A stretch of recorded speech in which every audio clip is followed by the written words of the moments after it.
There are going to be more than 2,700 rallies organized around the country starting tomorrow. The Democrats call it the No Kings rally. Republicans call it the Hate America protests. And making that case is no less than the Speaker of the House. Tomorrow, the Democrat leaders are going to join for a big party out on the National Mall. They're going to descend on our Capitol for their much-anticipated so-called No Kings rally.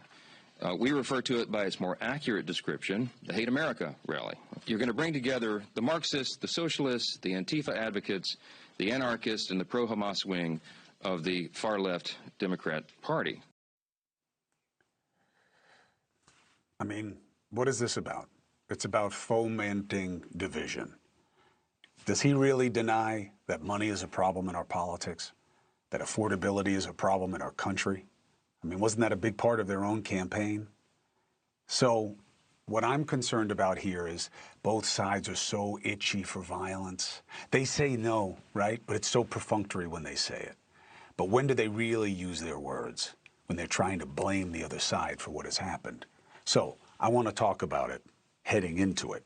I've got one of the No King rallies organizers, Robert Weissman, and one of the event's biggest critics, candidate also, Republican, running for governor of California, Steve Hilton. Good to have you, sir. Thank you for joining me. Don't drive and interview. And Robert, thank you very much. So, Robert, you heard my take and really my concern. What are these rallies about, and what do you expect? Yeah, we're going to see probably the largest day of protest in American history tomorrow, as millions of Americans turn out for peaceful but vigorous protests against Donald Trump's authoritarianism.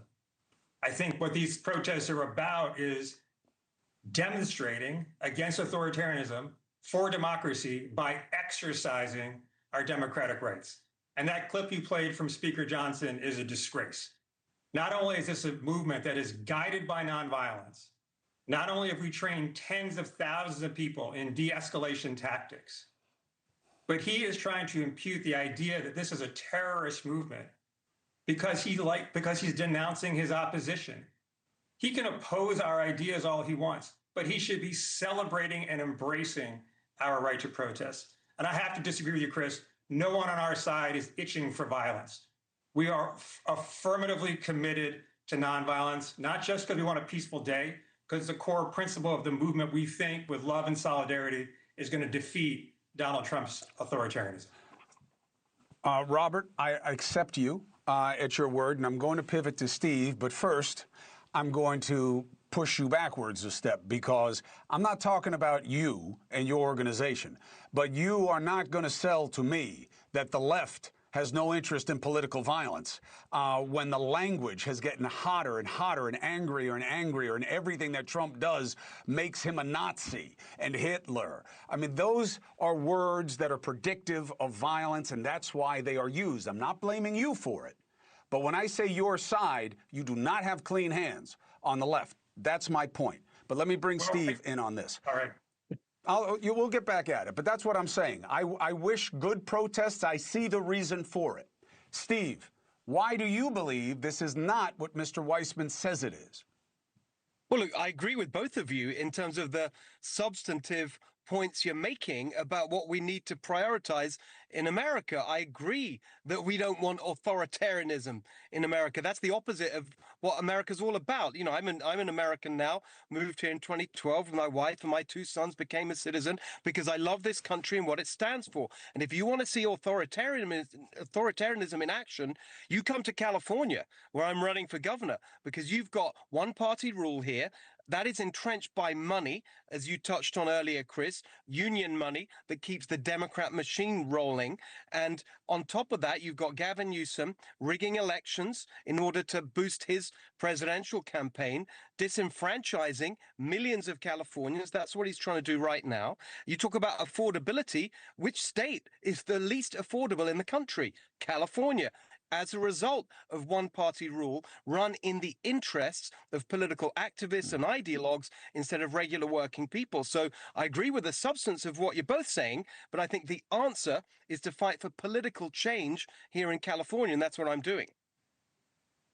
Well, I think that we have the dynamic all over the country. Robert, I give you the last word, and I wish you peaceful, vigorous protest, and only that this weekend. Yeah, that's what you're going to see, Chris. I mean, we had a first round of No Kings. We had 5 million people on the street, overwhelmingly peaceful. There is a problem with violence and aggression in this country, and it's coming from the president. It's coming from his deployment illegitimately of National Guard troops around the country. It's coming from his authorization of masked men to abduct people and send them away, including because of their political views. So we're with you. We have to deal with the problem of political violence. But this movement, this effort to stop this slide to authoritarianism, it is grounded in, driven by nonviolence. And we're going to see a massive day tomorrow of joyful protest, exercise of our First Amendment rights, and a direct challenge to all the things that Donald Trump is trying to do, including worsen our affordability crisis. Well, look, you got the right to do it. And Steve, I'll tell you, you can point fingers, and I'm not saying that your allegations are off or that your arguments aren't sound. But I'll tell you, it's still the easy part. They're factually based, Chris. I'm not saying they're not. I'm not saying they're not. They're your opinion on a base of circumstances. But what I'm saying is pointing out what's wrong is easy. Getting us to a better place is hard. And I know that's why you're running for governor, and we'll be watching your race. And Robert, I know you're about better also. That's what it's got to be. Saying what's wrong is easy. Making something right is hard. Fellas, well, we're ready to work with Steve on the money and politics problem, I'll tell you that. Oh, very much. No, that's a good idea. By the way, can I just say, get rid of Citizens United. Get rid of Citizens United.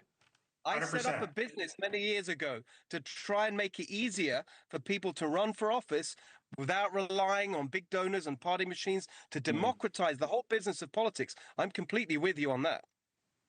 Get rid of Citizens United. We'll work with you to overturn Citizens United. Chris, we're with you on that too. Thank you for watching. Subscribe below and download our NewsNation app right now on your phone, and you will get fact-based, unbiased news for all Americans.